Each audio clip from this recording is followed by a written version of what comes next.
Now, the greatest radio shows of all time. Suspense. The Shadow Node. Washington calling David Harding, counter-spy. Classic radio theater. The Great Gildersleeve. Fibber McGee and Molly. Dragnet. Gunsmoke. The Lone Ranger. Now, step back into our time machine with your host, Wyatt Cox. Good evening, friends of the Inner Sanctum. An episode of the Phillips H. Lord's program, Gangbusters. This episode goes back to December 1st, 1948. Ralph Bell and somebody who I'm not going to identify till the end of the show star in the case of the Thornberry Brothers. Why am I not identifying this other person? You'll figure it out. Now, Gangbusters, presented in cooperation with police and federal law enforcement departments throughout the United States, the only national program that brings you authentic police case history.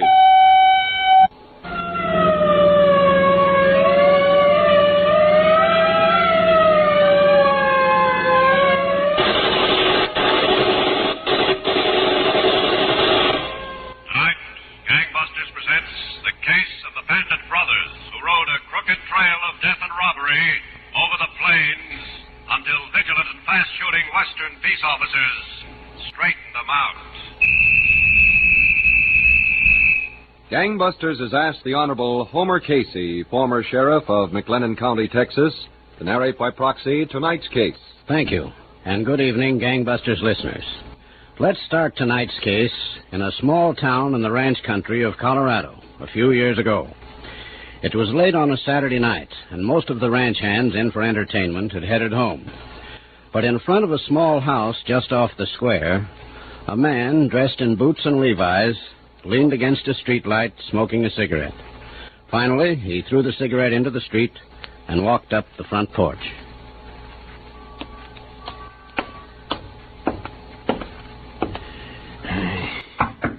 Waiting all night. Come on, will you? Yes, who is it? Me, Randall, open up.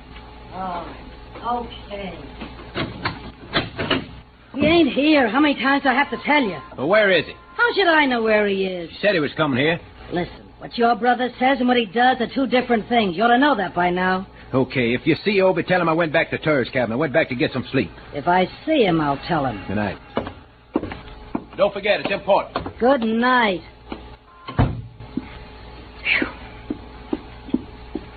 Who was it, Randall again? Yeah, it was Randall again. Why don't he go home to sleep? That's where I sent him. Some brother I got me. Follows me around like a beagle dog. Let's forget about your brother. Huh, Obie? Sure, baby. Come on, sit down. Sure, baby. Nice and comfortable. Yeah. Give me a kiss, Obie. How about it, May?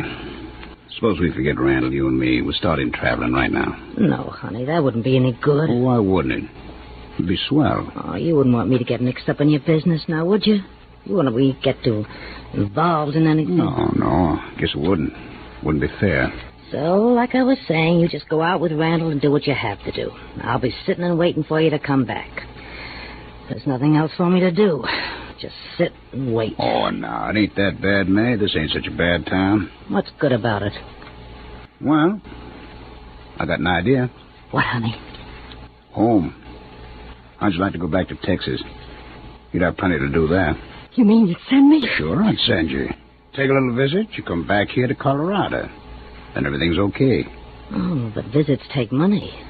Well, I got money. I need money for clothes and everything. If I'm going to visit home, I gotta have good clothes. Well, you got pretty good clothes, haven't you? Yeah, but, you know, there's all kind of expenses. How much, do you think you'll need, May? Oh, I don't know, honey. $500 or $600. Well, we're kind of low ourselves right now. Randall and me, we only have about, $400 altogether. We ain't been out on the job in a couple of weeks. Well, I guess $400 will have to do. But May, It's all right. It's perfectly all right, honey. I'm sure I can get by on $400. That is, if it's okay with Randall. Look, we don't have to worry none about Randall. I carry the money. I always have. Oh, babe. You're a darling. A real darling.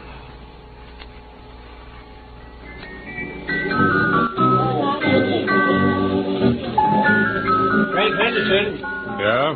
Telephone. In the booth there. Who is it? Long distance. Colorado. Sometime out there. Okay. Colorado. If she... Hello? Frank, darling? I thought I told you not to waste any more dough on long-distance calls, May. Frank, honey, I'm coming back. I'll be there in Waco the day after tomorrow. Hey, now, let's get something straight, baby. If I gotta pay your way, you stay up there. Oh, I got my way paid all right and plenty to spare. Yeah? Who's the chump? A guy named Obie Thornberry. Will you meet me at the train, honey? You know where to find me. I'll see you when you get in. Oh, please. I said I'll see you when you get here. All right, honey. I love you. Yeah. Goodbye.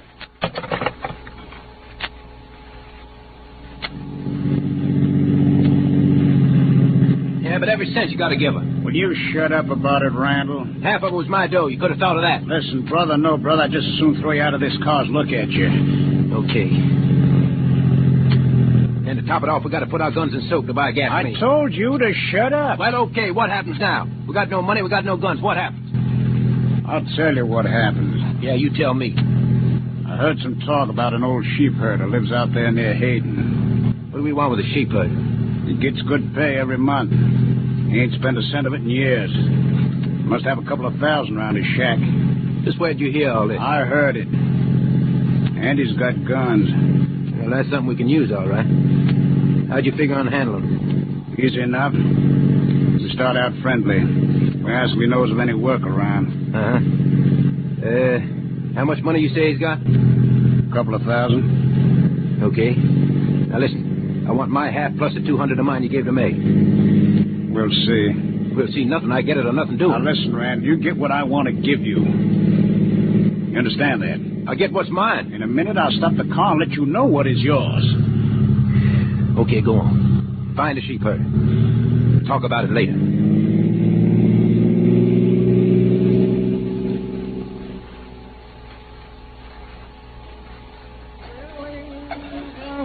So low, head high, hear the wind blow, hear the wind blow, dear, hear the wind blow, hang your head. Hello, mister. Howdy. Saw your shack here on the hill. Our car's kind of heated over. We were wondering if you could spare some water from your well. Yeah, help yourself. The only thing is we ain't got a thing to carry the water in. No, you ain't, huh? Nope. Well, there's a bucket inside you can use. Come ahead. Obliged.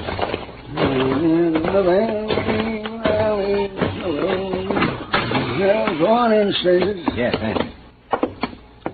There's the bucket hanging. Okay, I'll get it. Yeah, you boys from around here?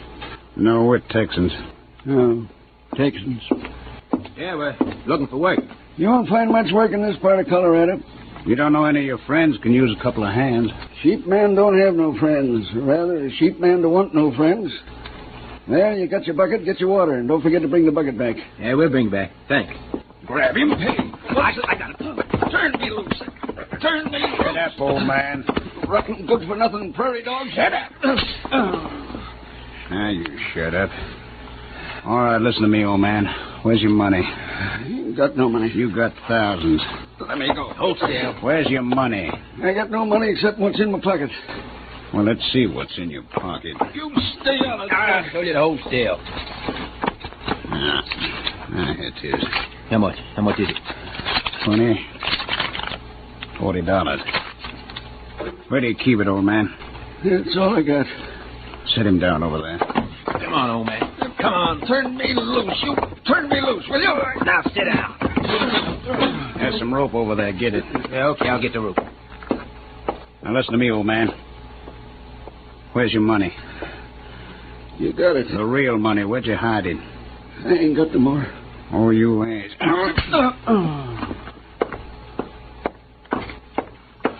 This rope you wanted? It's...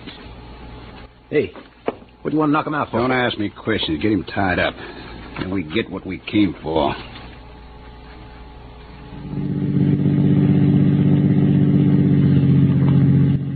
says stay on 40, and it takes us right into Salt Lake, Obie. I don't think I want to go to no Utah. No? Where do you want to go? Back to the tourist camp.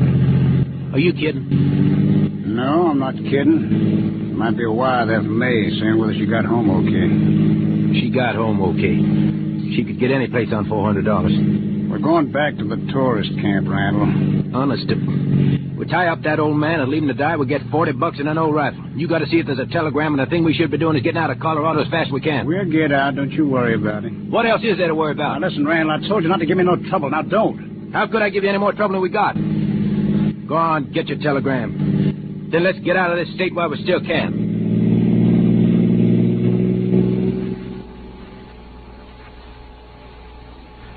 Well, Gangbusters listeners, these brutal killers, the Thornberry Brothers, felt secure on the assumption that they left no clues for the authorities. But when they left their victim to die, the most important clue of all they took with them. So you've heard Ralph Bell, and you've heard the other brother. Have you figured out who it is yet? December 11th, 1948, Gangbusters, here on Classic Radio Theater with Wyatt Cox. Have you figured out who the other brother is yet? Gangbusters, December 11th, 1948, the Thornberry Brothers, here on Classic Radio Theater with Wyatt Cox. Now back to Gangbusters. Here again is the narrator of tonight's case, Sheriff Homer Casey of Waco, Texas. As I was saying, Obie and Randall Thornberry killed and robbed a helpless sheep herder in Routt County, Colorado. By the time the crime was discovered and the alarm spread, the two killers had left the state of Colorado and crossed into Wyoming, where they appeared in the town of Rawlins. The two brothers had parked their car in front of a hardware store and were walking to the door carrying an old rifle.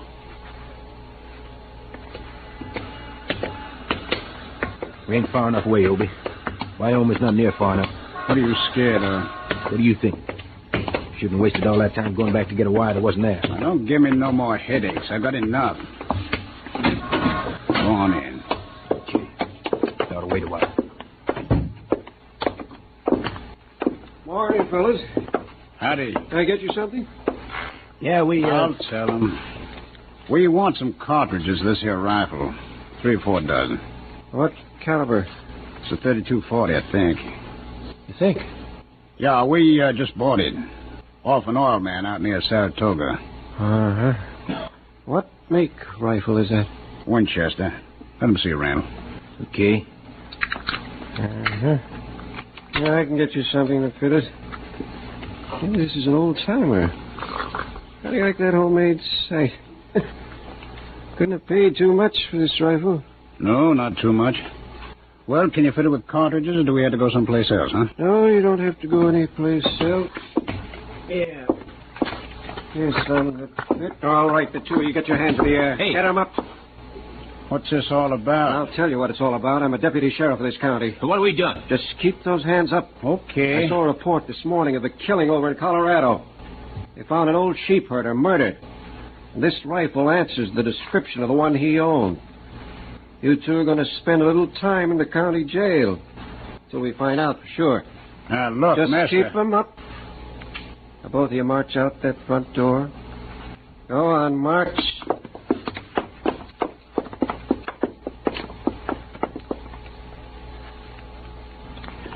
Well, Gangbusters listeners, that rifle was identified as the one taken from the murdered man. Obie and Randall Thornberry were charged with murder and taken from Wyoming to the Routt County, Colorado jail in the basement of the county courthouse at Steamboat Springs. A few weeks later, while they were waiting their trial, the two brothers were in their cell. Randall, on his cot, was reading a magazine as Obie walked over to him. Randall. What? Give me that magazine. I'm reading it, can't you see? You had it long enough. Give it here. Listen, I had enough of your bossing around. You see where it landed us, don't you? I want that magazine. Why don't you go read the letter you didn't get from me? That's enough, Randall. Sure, we're in jail. They're going to try us for murder. She'd send us some money because we're in trouble. She didn't get my letter. She got it all right. She's nothing but a rotten little... Okay, Randall, you asked for it. Get your dirty hands off me. You asked for it. Lay off. I'll show you. Get away from me, Obie. Get away. Get away. Oh. Hello, Sheriff Parker. Matter. Can't you two get along? Well, we get along all right. I want to be moved out of here, Sheriff. Put me someplace else. We're all right, Sheriff. Just a little family argument. Now, listen, Obie. Everything be okay. Believe me, Sheriff. Okay, boys. Don't give me any more trouble. We won't, Sheriff. What's the idea, Obie? Now, listen. Whatever's between us, we can settle later. Just figured out how we can get out of here. Yeah? How? We start a big fight. The sheriff will come in to break it up. I'll grab him. You slug him. Yeah, but how we get outside? 2 deputies are going out on a call. I heard them leave. The sheriff's all by himself. All right?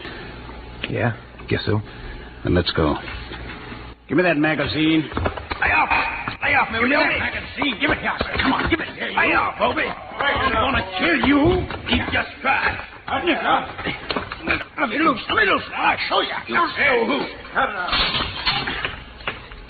Okay. Break it up. I'll turn him loose.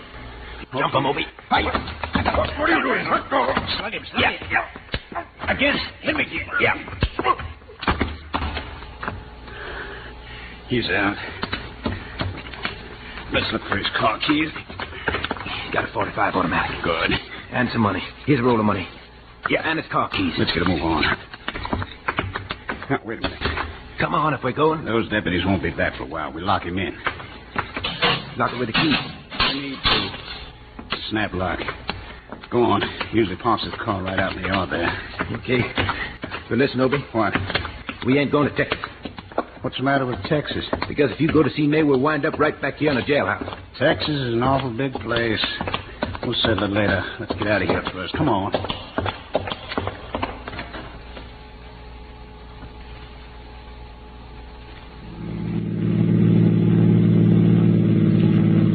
There's nothing to it. We got a fast car. We got good guns. We walk in and take their money. Then we head back towards Dallas. We ought to head out of Texas. I didn't want to come back to Texas in the first place. Well, we're here. You know, I begin to think something. What? You didn't drag me down this way to pull no job at all. You drug me down here so you could see May. Okay. I drug you down here so I could see May. What are you going to do about it?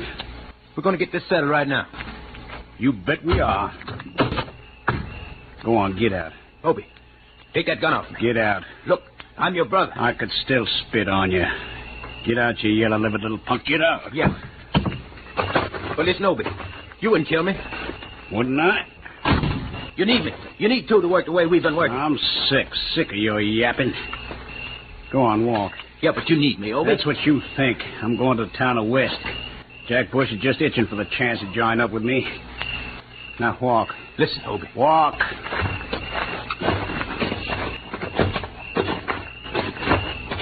Straight into them woods. Obie, Shut up. You give me a chance, won't you? You wouldn't kill your own brother without a chance. Okay, you got a chance. Start running. Obie. Start running before I change my mind. Yeah. Yellow-livered punk. Brothers, huh?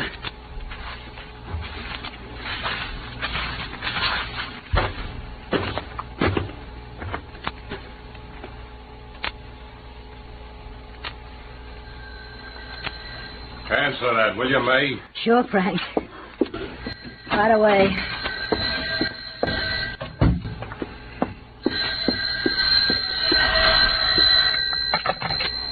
Hello? May?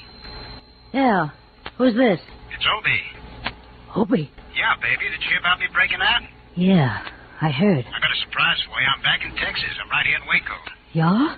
Yeah. How about me coming over? No, you better not do that. I think the police are watching the place. Uh-oh. Well, where can I meet you? Look, you know that chili parlor over in West? Yeah, I know it. Well, we'll make it there. How 3 o'clock? Okay, I'll be there. I missed you awful, baby. When you didn't answer my letter from the jail... Listen, Obie, better not talk on the phone too long. Yeah, honey. 3 o'clock in West. Goodbye. Who was that on the phone, May? Nobody, Frank, honey. Just for me. Well, don't keep the phone tied up all day. I got important calls coming through. All right, honey, I won't. The book. Yes. Sheriff's Department, Waco. Operator, Waco 471, please. And hurry.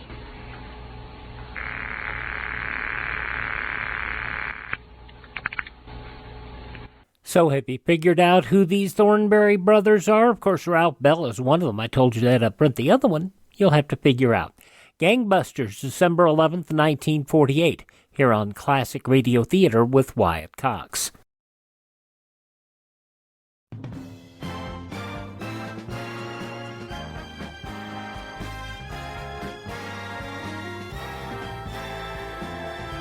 Now on Classic Radio Theater with Wyatt Cox, the conclusion of Gangbusters and the case of the Thornberry Brothers, as it was originally broadcast December 11th, 1948. Operator, Waco 471, please. And hurry.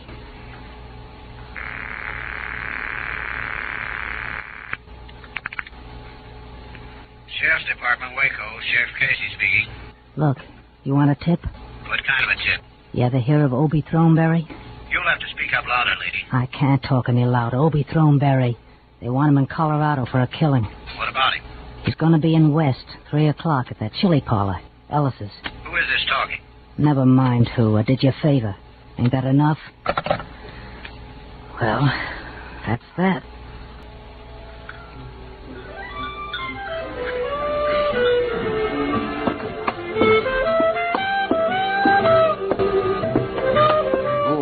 Sheriff Casey. I ain't seen you in the cafe for some time. Deputy Owen. How are you, Mr. Ellis? Mr. Ellis? Yeah, fine.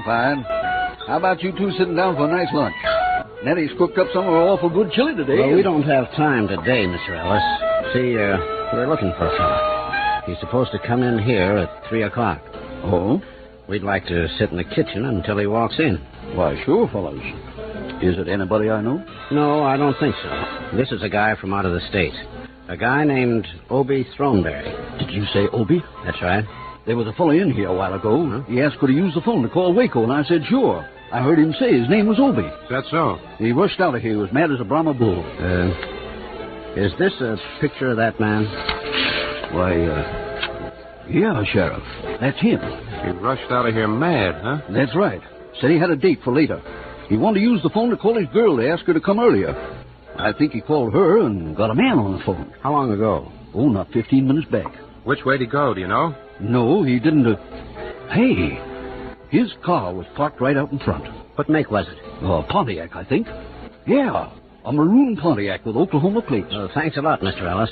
Owen. Yes, Sheriff? Get the car started. I'll phone in a radio alarm, then we'll take out after it. Sure thing.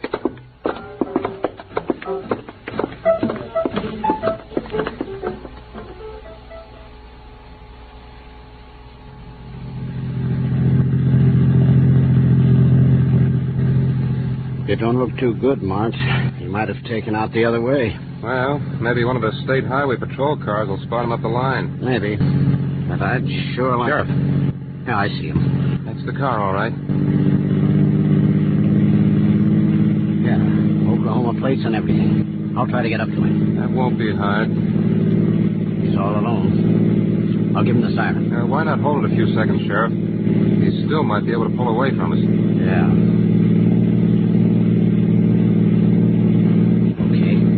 Siren now. Picking it up. We'll stay right with him. Might be too fast for us. I'll keep on top of him. You try a shot. Try again. You got him. He's going in the ditch. Hold on. Come on. Watch him. He's got a gun. Yeah. Drop that gun there. It's dropped. Let's get him. Okay, I'm all shut up. Take it easy, or you'll be more shot up. Oh, it's just his hand, Sheriff. I tell you, I'm all shut up. I'm dying. You're not dying, Thornberry. Not yet. Come on now. Get out of the car. Yeah. All right. We got to get you in shape for that nice long trip you're going to take. That trip all the way back to Colorado. Now go on. Walk to the car. Didn't you hear the sheriff? He said walk.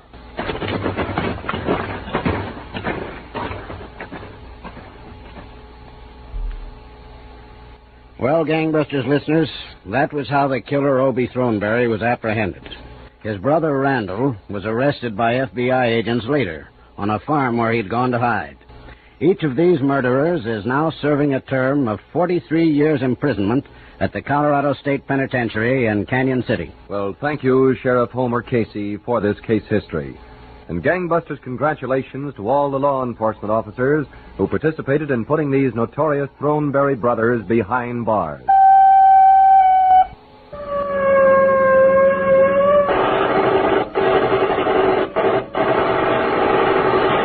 Tonight's Gangbusters case was dramatized by Stanley Niss and directed by William Sweet, with Ralph Bell and Art Carney in leading roles. Don Gardner speaking. Gangbusters is a Phillips H. Lord production. Yep, that Art Carney, the one from television. Ralphie boy. From December 11th, 1948, Gangbusters here on Classic Radio Theater with Wyatt Cox. Now on Classic Radio Theater with Wyatt Cox, it's time for another episode of the Christmas serial, The Cinnamon Bear. This episode, which deals with Queen Melissa, was originally broadcast December 11th, 1937. Now I guess we're all pretty anxious to hear about Judy and Jimmy and their friends Cinnamon Bear and Crazy Quilt Dragon. For a while, it looked very much like the Wintergreen Witch was going to change them into a pincushion, a doormat, and 2 white mice. But they got away, and what was even nicer, got their precious silver star. The Crazy Quilt Dragon tucked it into his hind pocket for safekeeping, and they all climbed on his back and swam away from the island of Obi. But when they reached the mainland, the worst thing in the world happened. Crazy Quilt sat down to rest and broke the silver star into a dozen pieces. That's very, very bad, and you can just imagine what Judy has to say. Oh, dear. We might just as well never have found the silver star as to have it broken. Gee willikers, yes. Especially after all the things we did to get it back. If you had to sit down, Crazy Quilt, why pick a rock to sit on? Oh, I am abject. I'm speechless, but I beg you to realize that my mistake was unintentional. Well, we know you didn't mean to do it. But gee, Crazy Quilt, couldn't you have used your head a little bit? Don't go picking on poor Crazy Quilt. Of course he didn't mean to break the star, but making him feel bad isn't going to do any good. Oh, dear. We might just as well have Patty O'Cinnamon take us back to the attic again. Yeah, I guess so. Goodbye, Crazy Quilt. Thanks anyway for saving us from the Incaboos and carrying us across the root beer ocean. Yes, thanks for that, Crazy Quilt. You're a good dragon at heart. How are we going to get back to the attic, Cinnamon Bear? The airplane is still at the bottom of Looking Glass Valley. Maybe when Crazy Quilt has rested a little, he'll carry us a piece. Oh, gladly. Anything to help atone for my frightful carelessness. Anything to... Wait. What is it, Crazy Quilt? Have you got a pain? A pain? No, I've a plan. That's generally the same thing with you. There's something that might be done yet. Sure, and you've done everything that can be done, Crazy Quilt. You and your nonsense. Just a minute, my feisty friend in the fur pajamas. Let me say my say. Very well. What's on your alleged mind? Why don't we go and see Melissa? Splendid! Now, why didn't I think of that? Who's Melissa? Haven't you heard of her? Why, she's our queen, the ruler of Maybeland. What could she do? What can't she do, you mean? She's wonderful, so kind and generous. Everybody loves her. That's swell. But what could she do about the silver star? Anything, everything. She has wonderful powers. Nothing is impossible to her. Why, do you know once upon a time, I had the great misfortune to fall into a lemonade wishing well, and all my beautiful colors ran together. I'd sure like to have seen you then. I shall overlook your remark. Oh, I was a mess. I thought surely I'd never be able to hold up my head in society. But I went to Melissa, and she restored me to my natural beauty and splendor. She certainly has a marvelous reputation, all right. I've always intended to go to court sometime and see her for myself, but I never quite got around to it. Oh, goody. Maybe she can help us. Where does Melissa live? Oh, she lives in her palace in the capital of Maybeland. That's capital M. A bit southish of the Lollipop Mountains, right in the middle of Marshmallow Meadows. Maybe she'll know some way to have the star all put together again. I'm sure she will. Will you take us there, Crazy Quilt? Certainly. I'm quite as good on land as on water. Everybody help me pick up the pieces of the star. Jimmy, let me have your hanky. It's bigger than mine. Okay. Here it is. Ah, here are some pieces. Yeah, and here are some more. I think Jimmy and I have all the rest. Hold out your hanky, Jimmy. Okay. There. All right, now, let's get started. Climb on, everybody. Up you go, Judy. Up, Jimmy. Well, we're on. Outdo yourself, Crazy Quilt. Gallop of you's never galloped before.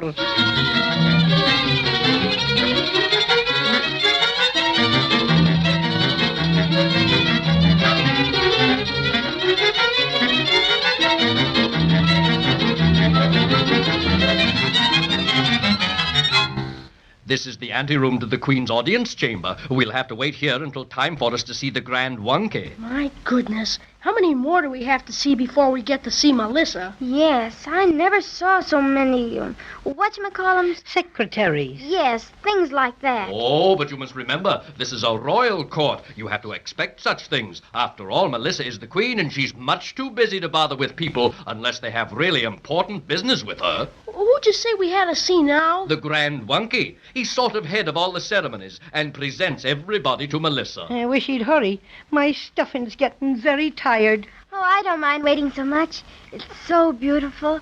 I like to look down that big staircase and see all the people passing up and down. Oh, here you are. So sorry to keep you waiting, but you know how it is, so much busy.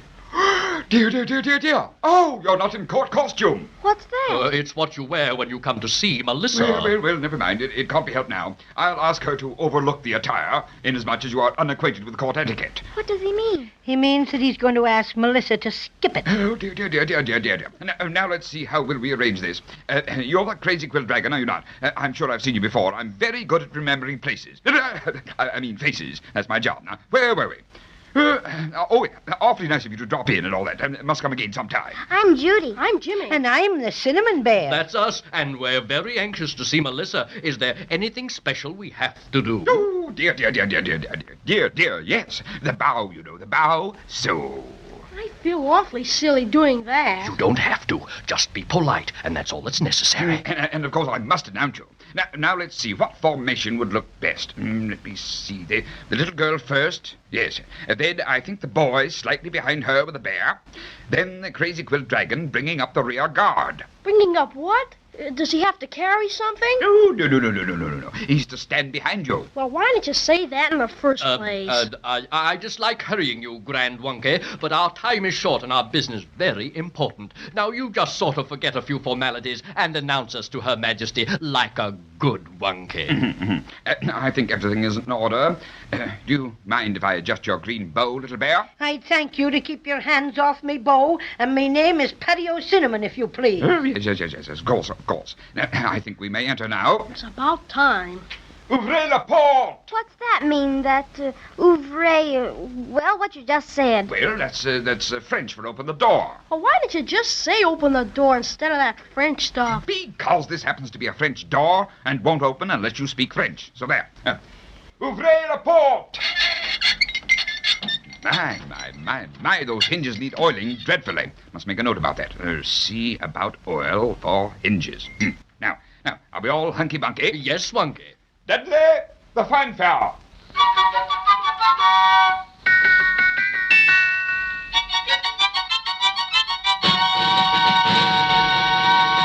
Oh, thank you, Dudley. That was lovely. Thank you. Now, friends, you may enter the presence of Queen Melissa of Maybeland.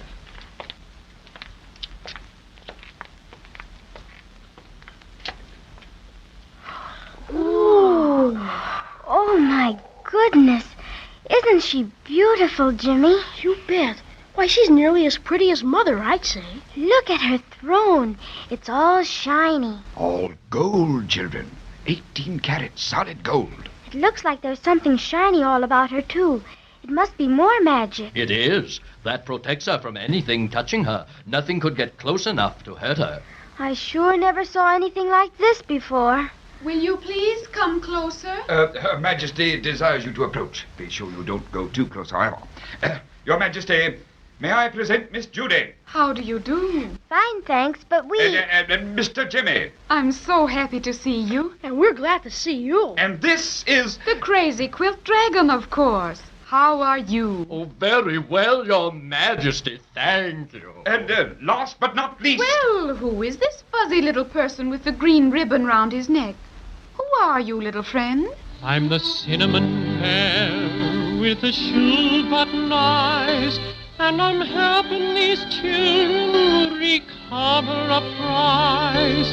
It's a silvery star that was fashioned you see, or the very tip-top of a big Christmas tree. Though we've hunted low and we've hunted high, we cannot get it back, no matter how we try. Our most crazy quilt dragon made off with it first, then a whale ate it up, but that isn't the worst. Oh, it's been through 100 adventures since then. We just lose it and find it and lose it again. So we've looked and looked till we're almost blue. And if you'll help us out, we're much obliged to you. So you see, Your Majesty? Call me Melissa, won't you? We're all going to be friends, and friends shouldn't be too formal. That suits me. All this wonky business about bowing and everything. I know how you feel, Jimmy, but I must give the Grand Wonky something to do. He'd feel very unhappy otherwise. Well, you see, Melissa, the Cinnamon Bear told you part about what happened to our lovely Silver Star, but lots of things happened to it after that. And the last thing was, the Wintergreen Witch cast a spell on me and forced me to steal the star and take it to her. The Wintergreen Witch? Grand Wonky, make a note that I must take up the case of the Wintergreen Witch at my next council meeting. She's been practicing magic without a license. Oh, dear me, yes, Your Majesty. Fix witch. Good and proper. She was going to change us into things. Then I showed her a looking glass, and she got awful scared and let us go. And Crazy Quill took us across the root beer ocean, but he sat down on the star and broke it into a dozen pieces. So we thought maybe you could help us get it fixed. Of course I can help you. You can? Oh, that's wonderful. Now you just listen very carefully to everything I say, and your Silver Star will be restored. Well, that's quite the best news Judy and Jimmy have had since they started out on their adventurous trip through Maybeland. Let's be sure to listen next time and find out how Queen Melissa plans to get the broken Silver Star back into one piece.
I have to tell you that we have been playing the Cinnamon Bear here on our local stations here in the Nevada Talk Network during the daytime at just as kids are going to school, and I have to tell you, they seem to be loving it. The parents do, too.